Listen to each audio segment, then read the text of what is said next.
Welcome back to Two Keto Dudes. This is Carl Franklin from Connecticut in the United States.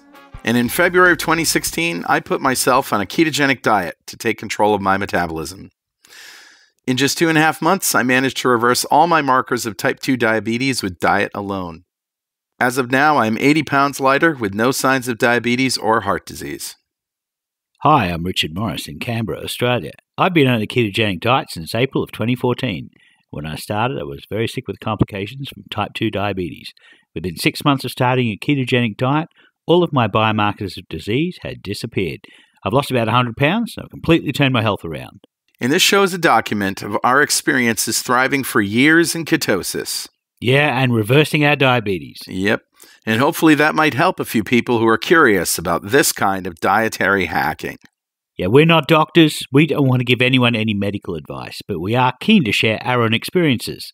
We're actually both software developers, so we're not afraid of a little technical detail, are we, Carl? No way, no how. No. We've done some research into our own deranged metabolisms and the science behind them, and we share studies that we've found in the show notes. You'll probably work out pretty quickly that we're both foodies. Sure are. We love to cook and we love to eat. Mm-hmm. In every episode, we both share a keto recipe that cannot, will not, shall not be ignored. Exactly. So let's start podcast number 116. Martin Cebis on strategic dissonance. Cool. Heard you say you're due for a little. So, Richard, do we have any apologies or corrections from last week's show? Last week was Jason Fung, and I will never apologize for Jason Fung. That guy is awesome. He's a big pile of awesome. Yeah, yeah, he is. Yeah. So, yeah, nothing. All right. I got nothing. So let's revisit what a ketogenic diet is. Ketogenic diet is any diet that puts you in a state of nutritional ketosis, where you're burning fat for energy. The byproducts of those are ketone bodies. And in order to get to that state, one easy way to do that is to limit your carbohydrates daily to less than 20 grams. And moderate protein, 1 to 1.5 grams of protein for every kilogram of lean body mass.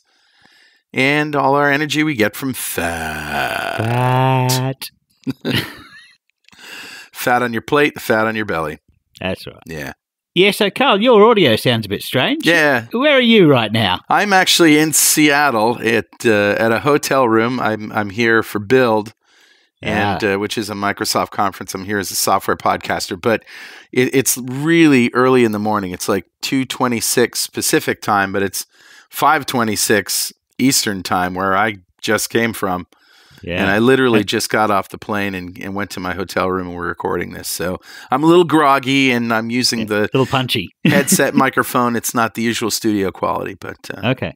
Yeah. Well, it's 7:26 here, and MasterChef Australia's first episode is starting at 7:30, and I'm very keen to see that. So let's hurry through this. Let's hurry through it. Okay.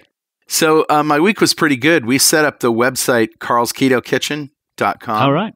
And put up the YouTube videos from the live streams that we've done so far. Nice. Hey, I want to give a shout out to my friends at Firefly Farms.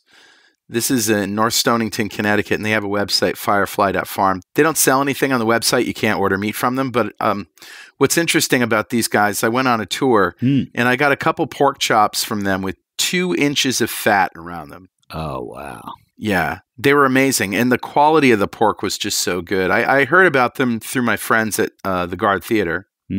But then I find out they're supplying meat for RD86. Oh, wow. Yeah, I was getting ready to go live on Thursday, and in walks Beth from Firefly Farms with a cooler.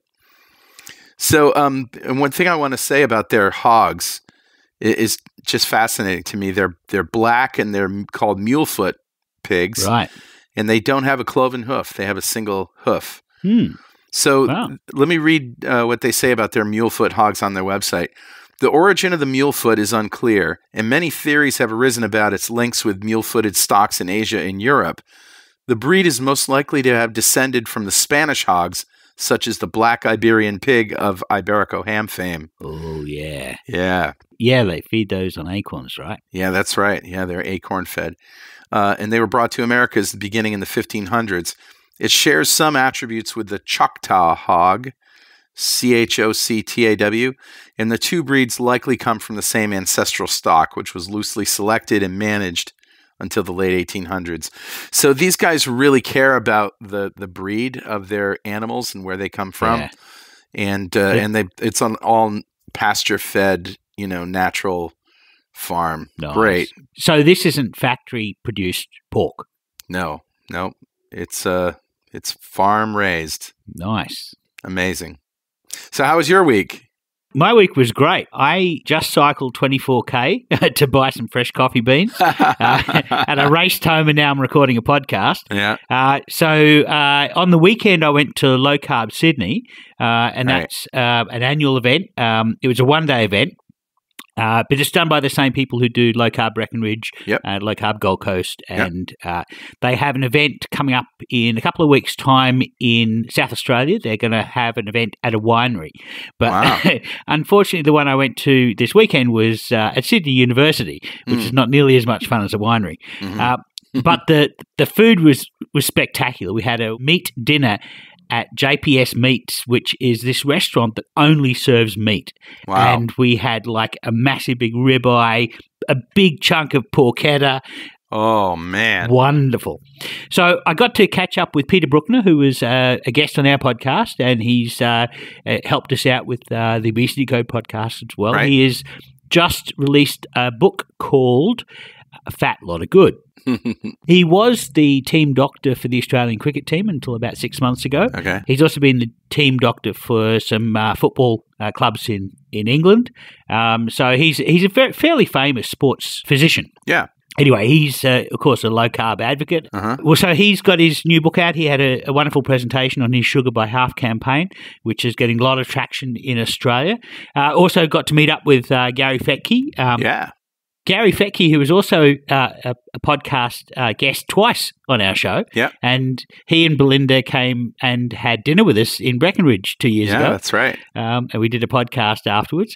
And he is still being reported by dietitians. Every year, 2 dietitians report him to APRA, even though he's not practicing. And it's just a pro forma. They just want to keep him on a slow boil with APRA. This is the regulatory body. He's planning some things. I can't talk about him now, but we'll talk about him in a couple of weeks. But he has some events planned, which will be interesting. That should be interesting, yeah. It should be good. The other thing is we got to meet journalist Marianne Damasi, who was a journalist who did an article. She was actually the National Press Club Science Journalist of the Year for Australia 2 years running. Wow. So she was the premier science journalist in Australia. She did an article on questioning statins, and another one, she did a show when Tim Noakes and Stephen Finney were both out in Australia on low-carb diets, and she's unemployable as a journalist now. Wow.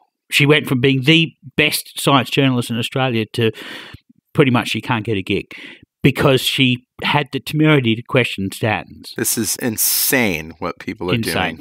Yeah. So it's not just doctors, it's also journalists that suffer this. I mean, some journalists like Nina Teicholz are just, they're so powerful that they can get above all of this noise, but some just get sort of overtaken by the wave. Yeah. It's fascinating to hear from these people about the low-carb community, because this conference in Australia is normally, 2 years ago I went to it, they had maybe 90 people, and then last year they had 200 people, and this year the entire auditorium was full. They had to turn away 30 people. Wow. From this low-carb community is definitely growing. That's very cool, Richard. It's good to see that growing. Did you read David Ludwig's study on type 1 diabetes that hit the news this week? Yeah, it was in the New York Times, and we were speaking to him about this on the episode that we did interviewing him. He told us that this was about to come out.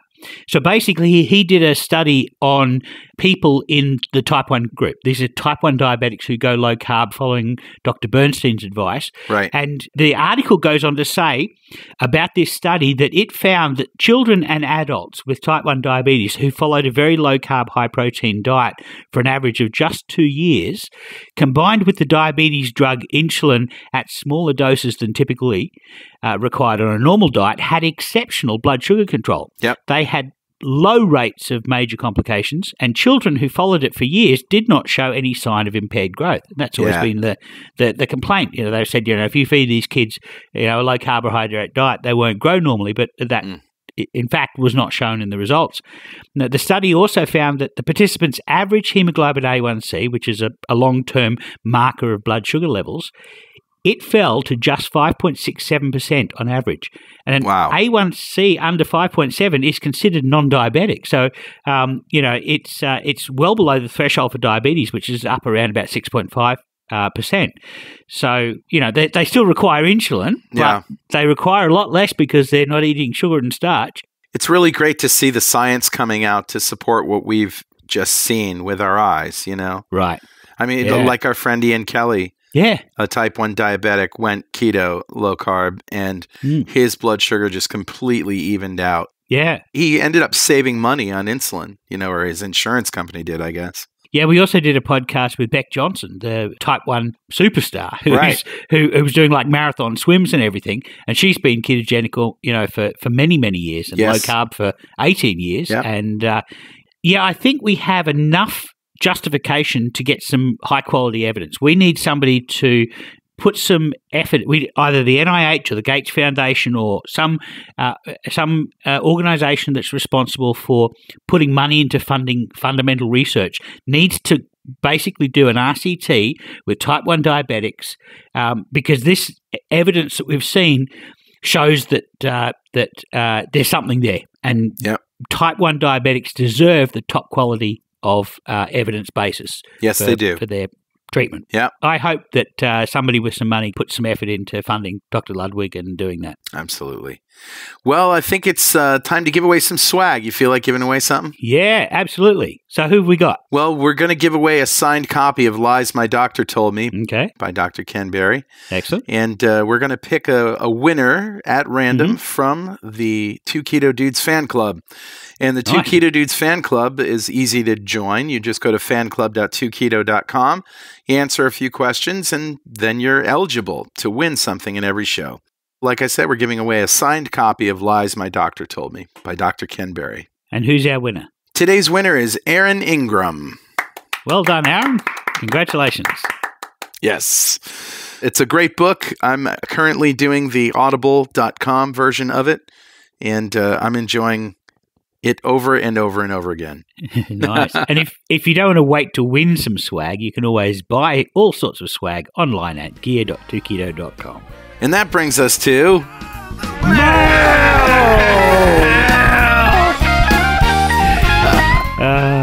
Mail!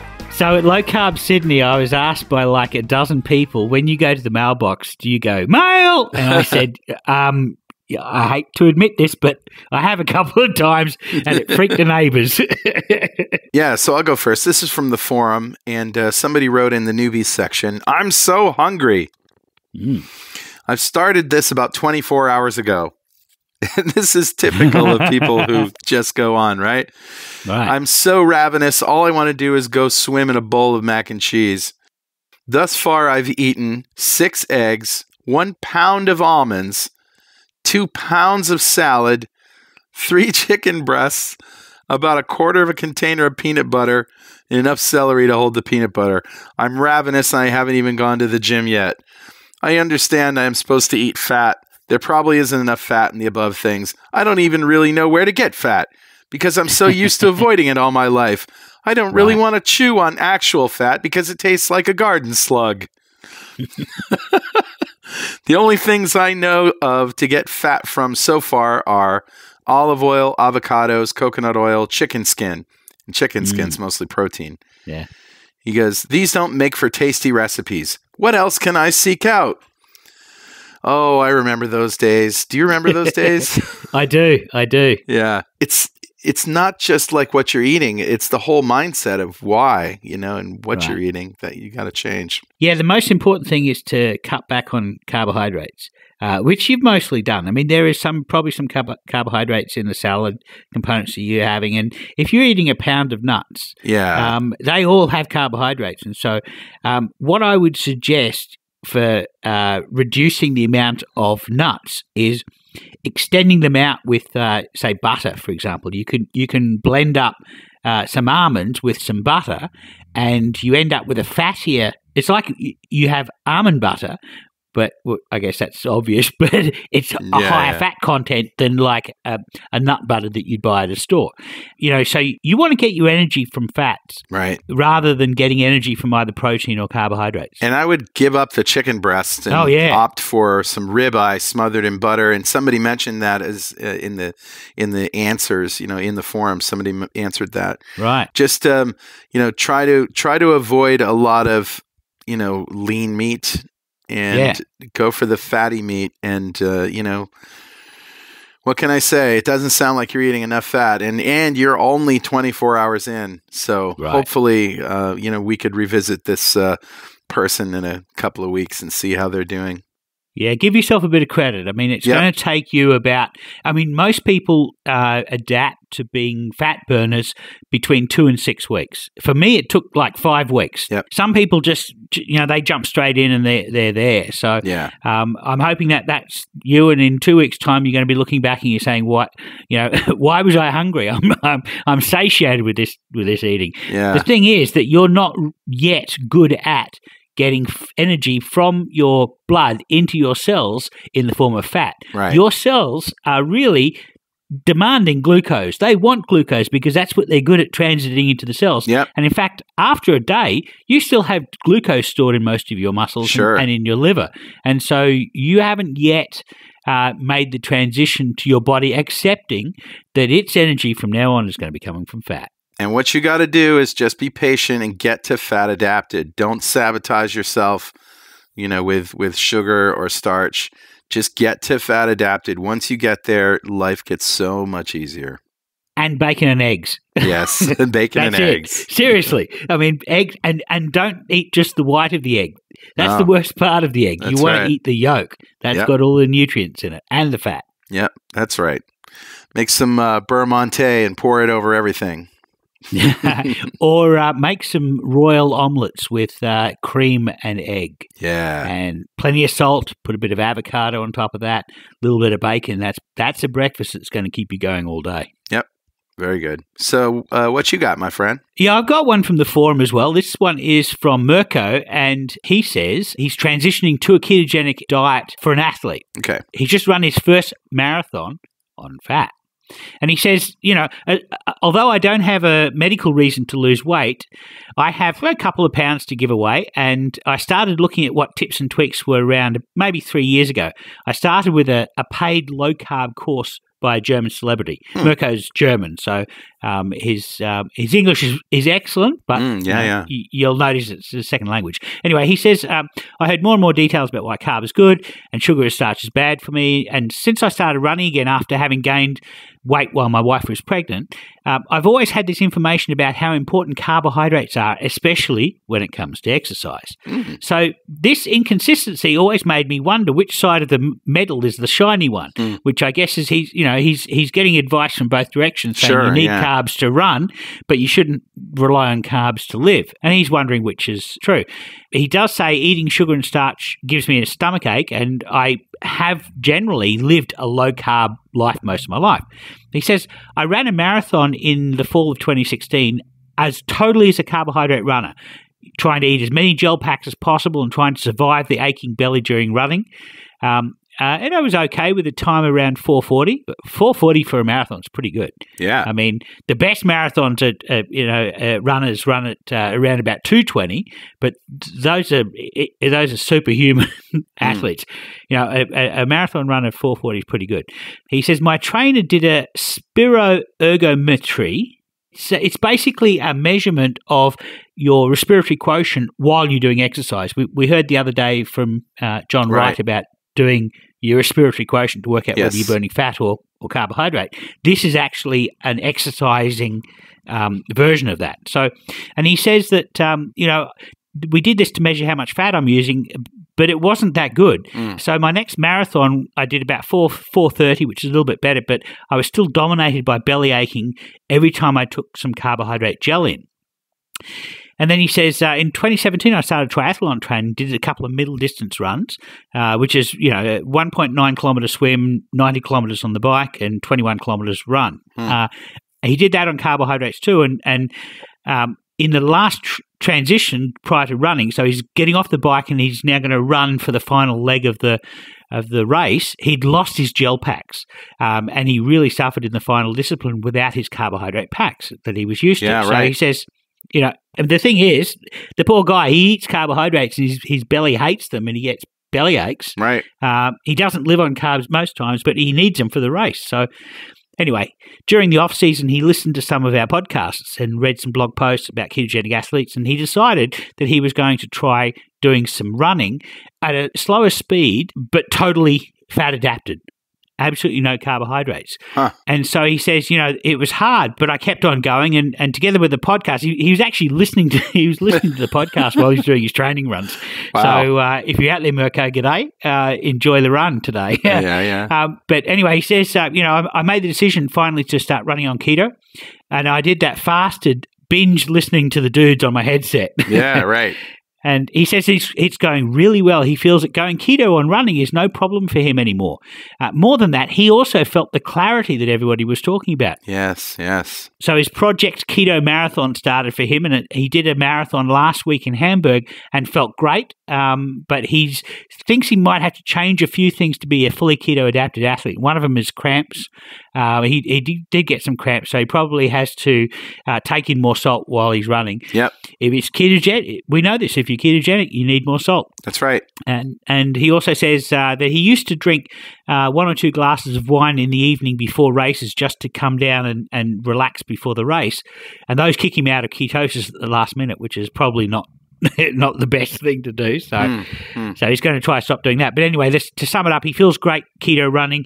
He's happy during the run. He's not had a single belly aching moment because he hasn't had all the starches. Yeah, great. It's a little bit slower, but he's working now on training to increase the speed.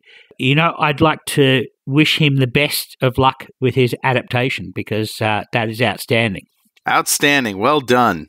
And I don't think I will ever run a marathon. Maybe I will someday, but I can't imagine myself running a marathon. I think I could imagine myself riding. I've ridden 100 kilometres in a day. I don't know what the marathon version of a ride is, probably about 200 kilometres. Yeah. But yeah.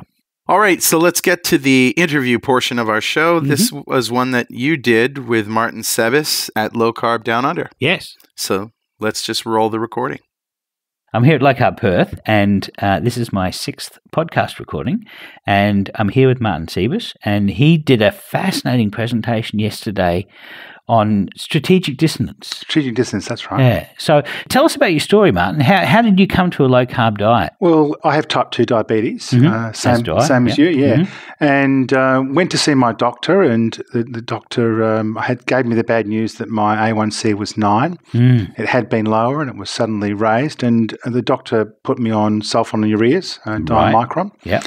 And suggested to me that I look at my diet. And I said to her, well, I know all that stuff. I've been to see a dietitian in the past. I've been on the low-fat diet almost all my life. A bottle of olive oil goes rancid in my house. Yes. That's how little fat I use. That takes a long time. It does. And so, look, I hear what you're saying, but I don't know what good I'll get from going to see a dietitian. And but anyway, I undertook to look at my diet, and then I walked out to get my flu shot because in Australia you get a free flu shot. Yes. Under the medical system, and the nurse said, "Are you on any medication before I give you your shot?" And I said, "Well, doctor's just put me on diamicron." Yeah. And she turned to me, she said, "Well, don't do this without talking to the doctor, but here you go." And she got out a yellow Post-it note. I've still got it today. And she wrote dietdoctor.com.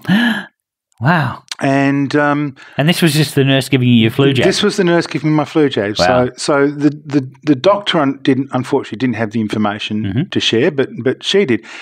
And I thought to myself, well, it's probably not it's probably not one of these terrible sites that you often bump into on the internet that say they'll cure their diabetes, and you go through 2 hours of a presentation to be trying to be sold some dodgy some book. blender. Yeah, some blender or dodgy book.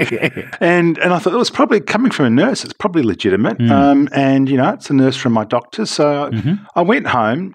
And I'm an engineer originally by training, and what kind of engineering? Electronic engineer. Right, nice. Yeah. So I just thought, well, this kind of makes sense. I've been told to have carbs by the Diabetes Association, but this actually makes sense. If I've got a problem with my high blood glucose, why not remove the carbs that I'm eating? And I thought, well, it's contrary to what I've been told, but I'll tell you, I'll give it a go. So the next day, I gave it a go. I call it my keto birthday. Do you remember the date? Yeah, 16th of June, 2016 was the date. Yeah.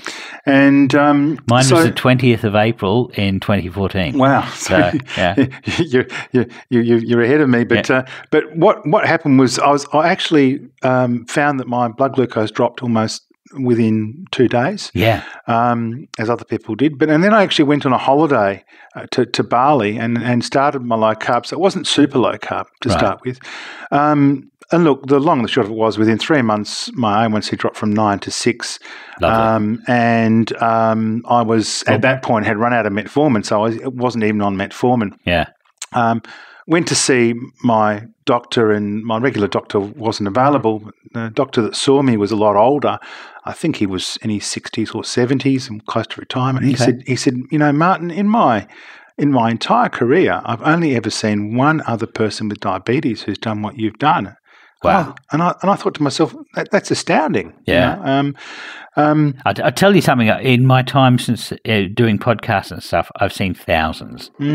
Well, I now know that's the case. Yeah. There's plenty of people online that have done what I've done. So I'm not a special snowflake, as some people will tell you. Oh, you did that? You must be a special snowflake. No. So no, I'm not a special snowflake, but that's my story. And then the really odd thing was how that then parlayed into my past academic career, because subsequent to being an engineer, I did an MBA. And then after that, turned around to be a lecturer in technology and innovation and entrepreneurship for 10 years. I lectured on innovation. And one of the cases in particular that I used to lecture on was about Barry Marshall. Okay, yeah. And his battle to get his very simple innovation accepted, which that innovation was, if you don't know the story, was Heliobacter is a bacteria. Gastroenterologists did not believe that a bug could live in the acid of your stomach, and yet this bug did. He theorised that was causing stomach ulcers. And he's here from Perth, actually. He's a local guy. He's a local guy. And he did a famous experiment where he drank the bacteria and proved that it started to cause the start of stomach ulcers. He didn't he extract the bacteria from a donor who had the ulcer? He did, yeah. So he literally drank some pus from somebody else's stomach ulcer. Yeah, that would turn a lot of people. But that's an N of one. N of one, definitely an N of one. Look, the long and the short of it is that he had although he showed that this was likely the cause, and his problem was that the solution was a very inexpensive solution, in that you could just have a course of out-of-patent antibiotics to cure a stomach ulcer. And that was contrasted against having your stomach chopped out in a gastrectomy. Or expensive drugs for life. And the parallels with diabetes are just too uncanny to be a coincidence. Well, Barry Marshall went on to win the Nobel Prize for this work. He did, and I don't know. I think Tim Noakes has said that Gerald Reaven it would be the closest to win the Nobel Prize. Although he's passed away now. He is, but that's. But I think Tim Noakes says he just failed to probably make one big connection. I can't remember what the connection carbohydrates. is. He didn't connect with the carbohydrates in the diet, but he got everything else right. Yeah. So anyway, this was a case I taught for 10 years. Clayton Christensen, who is the guru of disruptive innovation from Harvard Business School, actually put me onto that case. It was some of his teaching notes that talked about it. And I thought, wow, this is great. I can teach students at UWA here in Western Australia, I can teach them about a local innovation hero that managed to make sense. And I thought, well, maybe in some fashion, my knowledge of innovation could parlay to help this situation, to maybe help accelerate the acceptance of low carb, because the parallels are just too uncanny. So in the Barry Marshall case, he proved that a simple antibiotic dose would cure this disease, and the previous treatment was radical surgery on the stomach. Yes. How long were people still doing that surgery after he won the Nobel Prize and proved it without a shadow of a doubt? By the time he'd won the Nobel Prize, the change had happened. Okay. But that was normal. That was like over a decade. Look, it was also Robin Warren, I should mention, was his co-researcher. Yes. But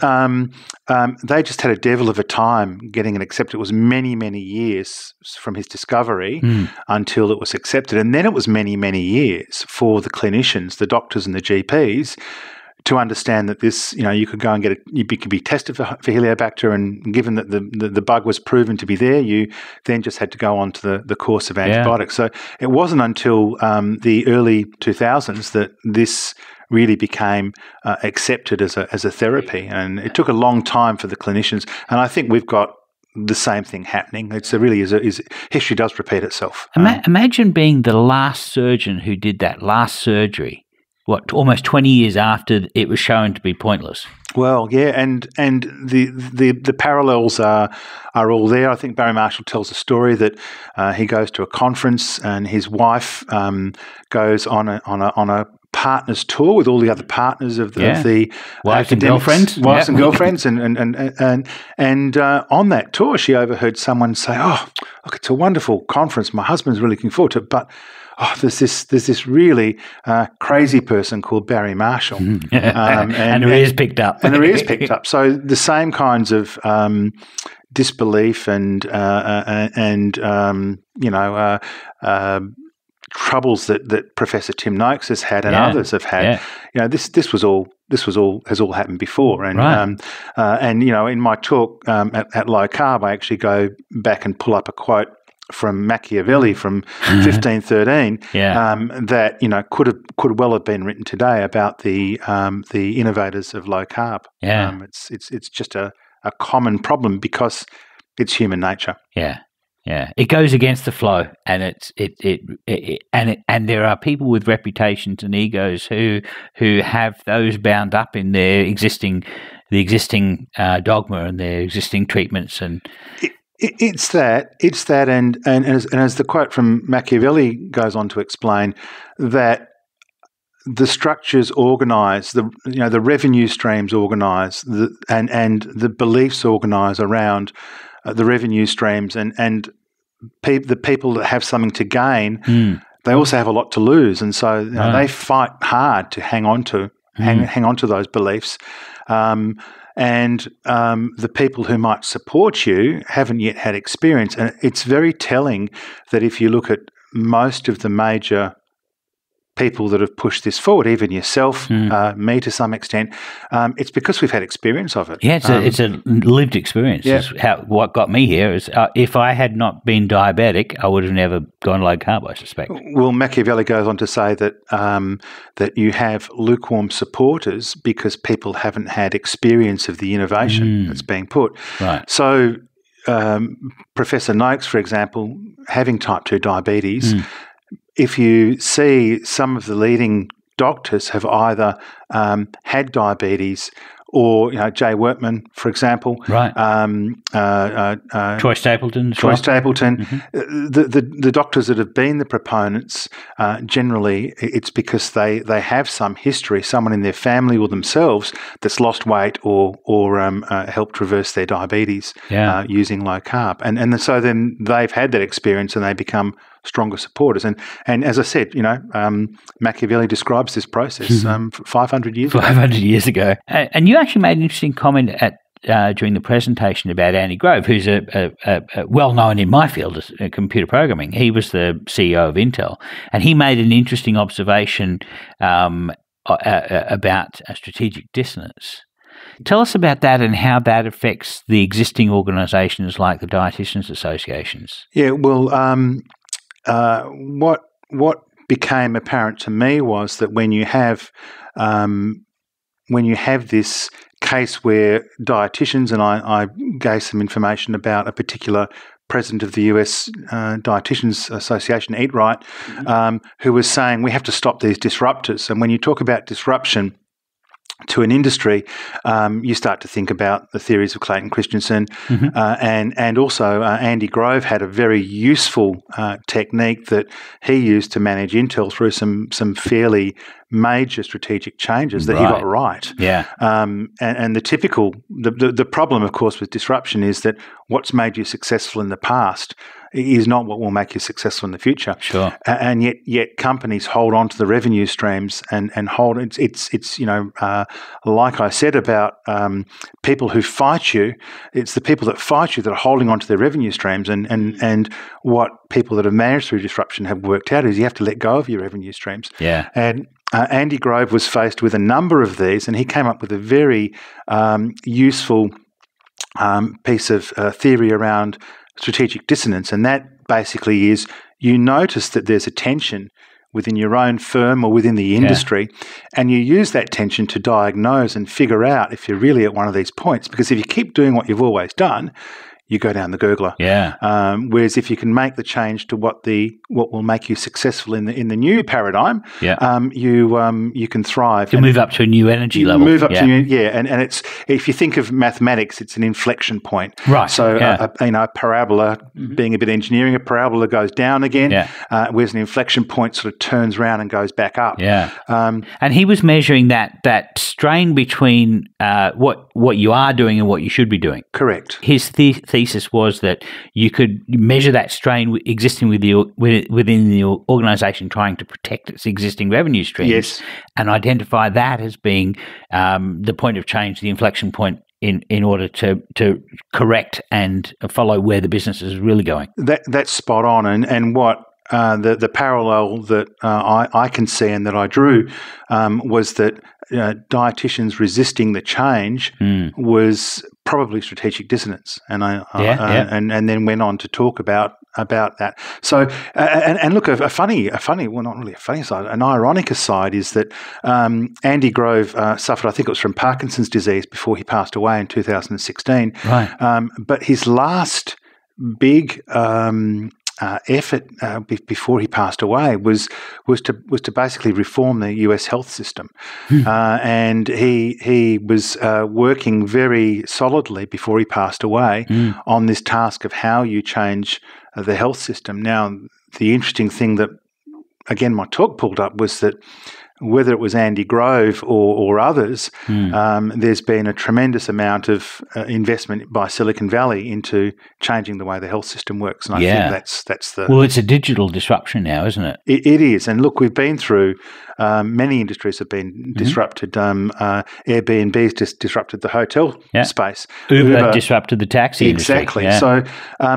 And actually, it goes back a lot further than that, back to the late 90s. Right, the .com era. The .com era, but even back to 95, people were talking about cyberization and the fact that everything that could be digitally presented would be, and we'd have a cyber world, a cyberspace. That's where the word comes from. And what we've seen progressively is that more and more information in the real world is reflected into cyberspace, including in the health realm, all of our health data, medical records, health data, and so in some ways it's a radical change. In another way, you can see it as a progression, much as we never used to have the fact that the restaurant down there wasn't represented where that was in cyberspace. Well, now you go to Google Maps and there's the restaurant, there's the reviews. You can go to its webpage and you can order some food. Exactly. So the physical world is being mirrored in the digital world, we'll call it cyberspace, and the next cab off the rank, if you like, after Uber and Airbnb appears to be the health industry. Right. Well, that's like a sixth of the US economy, the health industry, and that's a massive target.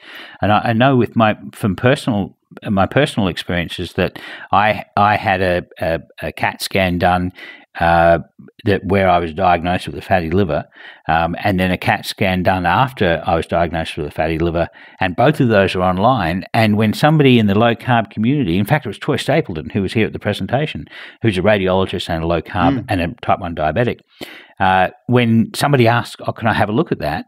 I was able to just add him to my medical, the people who are allowed to look at it, and all of a sudden he could then look at at one CAT scan that was done in Bateman's Bay and another one that was done in Canberra, do a comparison and confirm for me the diagnosis. So that's really a patient-centered way of doing things, where in the old school, traditionally we'd go to a clinic and that clinic would involve specialists in our treatment. And now what's happening is that it all appears to be turning back in on the patient. Well, it is, and I think that there's a lot of people that laugh when you say N equals 1.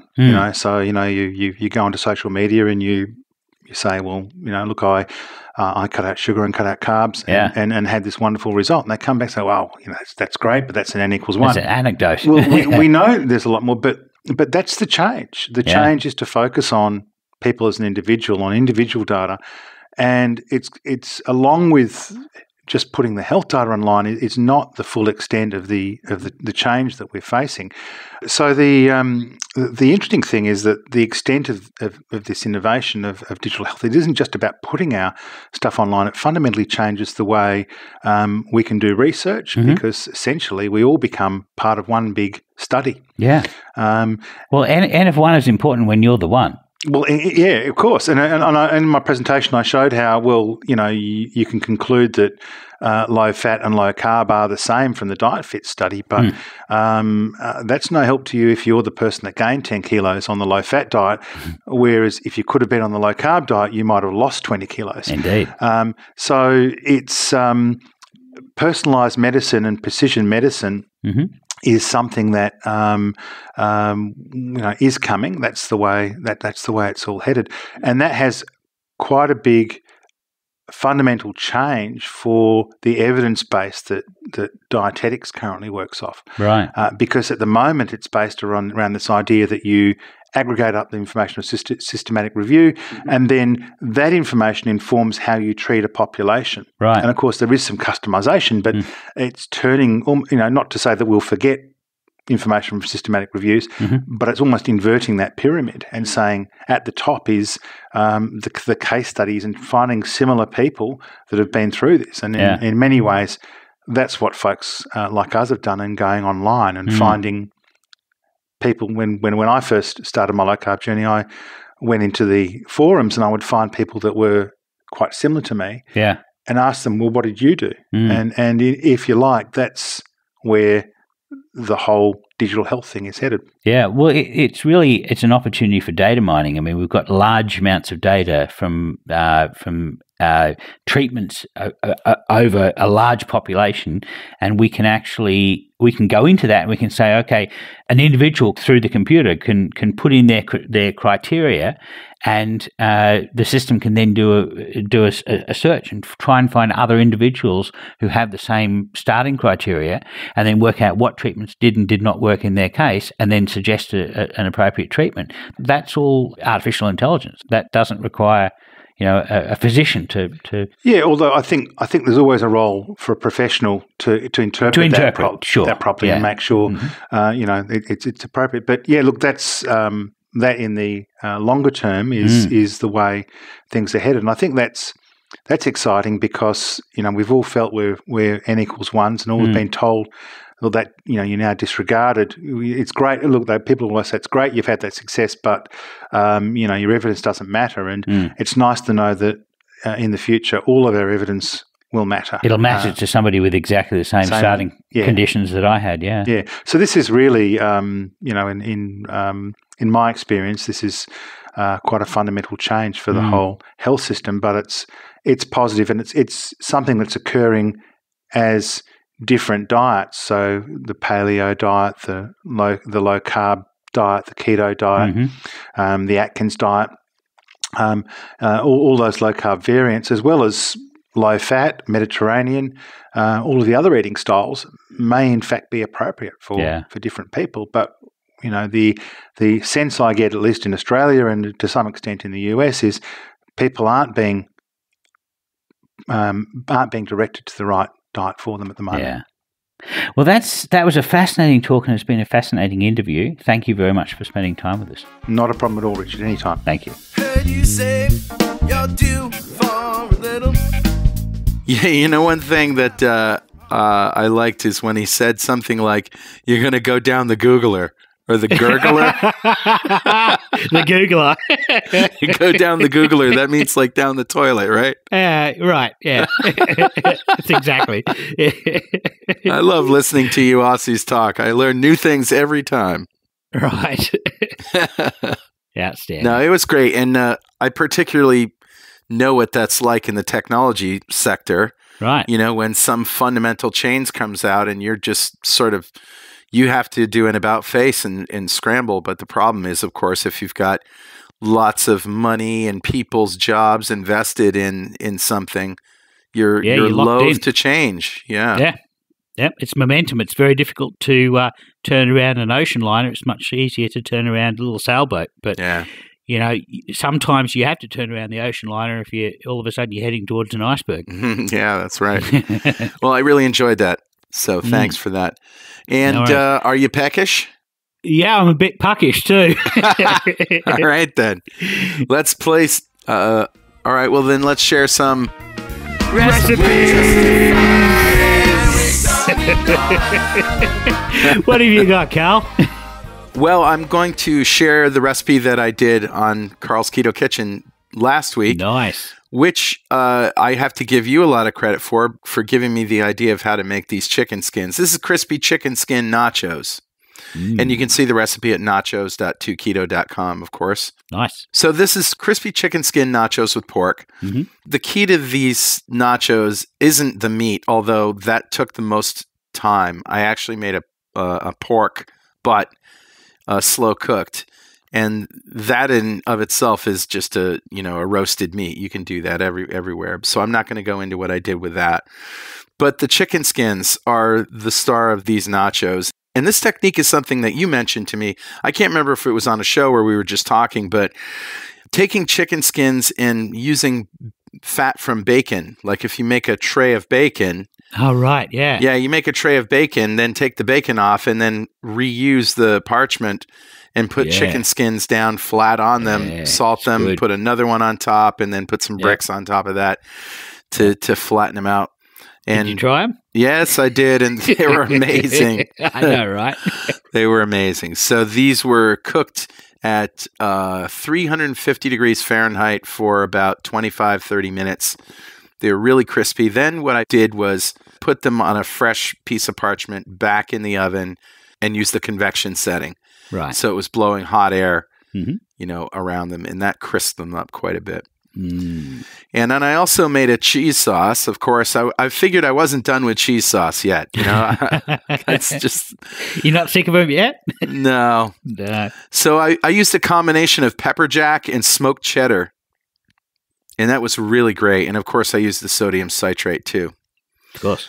And the reason I did that is because when I made queso down at RD86 a couple of weeks ago, and we used fresh vegetables, as soon as I put those fresh veggies in, the queso kind of seized up.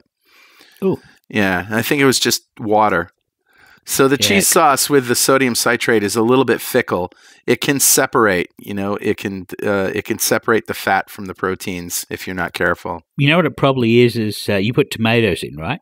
Yeah, maybe. So it's probably the acidity of the tomatoes would split the cheese. So no, I didn't put tomatoes in that. I didn't. Okay. But I did have fresh peppers and onions. Right. Yep. The onions could have done it as well. Yeah, onions probably would have done it. Well, anyway, before I had cheated and just used a little salsa, and swirled that in, and that didn't seem to be a problem. Okay. But probably because it was so dead, Anyway, I just figured if I get the flavor in the cheese already with pepper jack and smoked cheddar, that worked out great. Nice. And, I might as well talk about this pork butt too.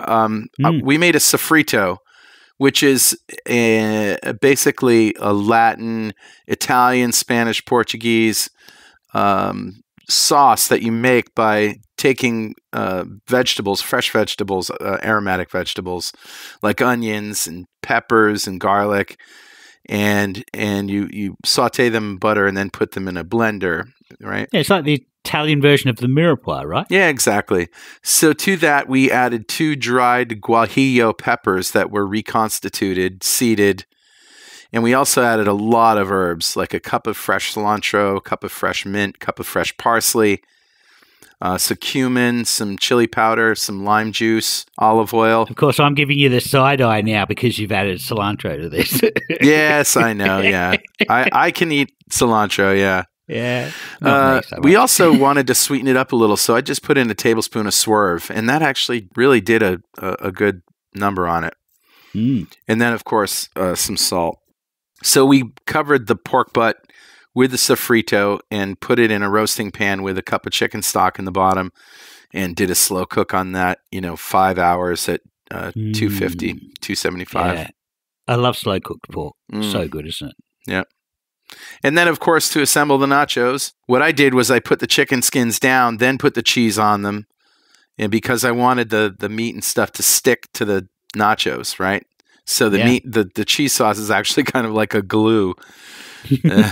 So things don't it's like fall off. a construction project, isn't it? Yeah, exactly.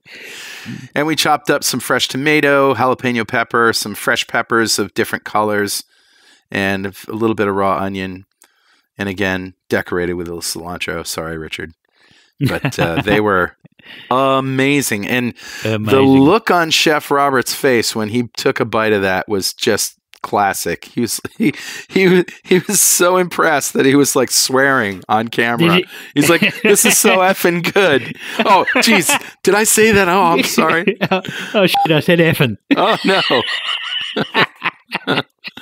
Yeah. All right, that's what I got. What do you got? Well, I'm going to do an easy one today. And this is actually a technique of processing vegetables so that you don't have to cook them for a long time. Okay. Specifically for garlic, but you could do it with other vegetables. As you probably know, if you take a clove of garlic and put it straight in your mouth, it's going to be hot. It's going to be really spicy. Yes. It's going to overwhelm your palate. Yep. If you take the same clove of garlic and you roast it in a garlic roaster, it's like a little ceramic device that you put in the oven and you roast for like an hour at a low and slow temperature, the flavour is mellowed out. And you can take that clove of garlic and you can chew on it, and it's like a mellow, delicious version of all the sting hot, goes spicy, away. Garlic. So, but most of us just buy garlic as in fresh form or minced in oil, and we add it straight to our food. But we have to cook it through to be able to develop the flavors, because that fresh garlic. That if you give somebody fresh garlic in their meal, they're gonna give you the side eye. That's right. So the trick is to roast your garlic. Well, I found some garlic at a local market which had been smoked. Now, so smoked garlic is still roasted. It's hot roasted. It's hot smoked in a smoker. But you just get a whole tray of bulbs of garlic. Just fill a tray with bulbs of garlic. Put on like a mesquite smoke or something, and give it a good smoking for probably 2 rounds of the smoking. So you're hot smoking it in a either on a barbecue. You could put them on a barbecue with a smoking box, or if you've got a hot smoker like we have, do it in that. And once you've smoked the garlic, it lasts forever. I mean, oh really? Yeah, we have some in the bottom of our fridge that's been there for like 3 months, and it's still delicious. Wow! And when you take the clove out of the bowl, if you just squeeze the clove, it squeezes out like toothpaste. Yeah. So you don't even have to peel it. You just squeeze it over a meal. So tonight for dinner we had chicken. I've done bag chicken before, where I have skin on thighs in a bag sous vide. I cook it in the sous vide and then I freeze it. And so basically I just fried these chicken thighs up And the juices from the bag, which, you could just use chicken stock, I just squeezed some of this garlic into that juice, a little bit of cream, and then blitzed it with a blender. And it was like the best white gravy you have ever tasted. Wow. So good. Anyway, so that's my recipe. The recipe is a technique, and the technique is roasting garlic in a hot smoker. So there you go. That's awesome. I can't wait to do that. I've never had smoked garlic. You need to get yourself a hot smoker. Yes, no, you need to get yourself a hot smoker. That's going to happen this year. Yeah, excellent. Well, that's a show, my friend. Yeah, of course, if you have anything that you want to tell us, something we said wrong, something you don't agree with, some more research you found to support or refute anything that we've said, send it by email to dudes@2ketodudes.com or post it on our website. And you can follow us on Twitter, Twitch, and Instagram at 2ketodudes. Make sure to use the hashtag 2ketodudes.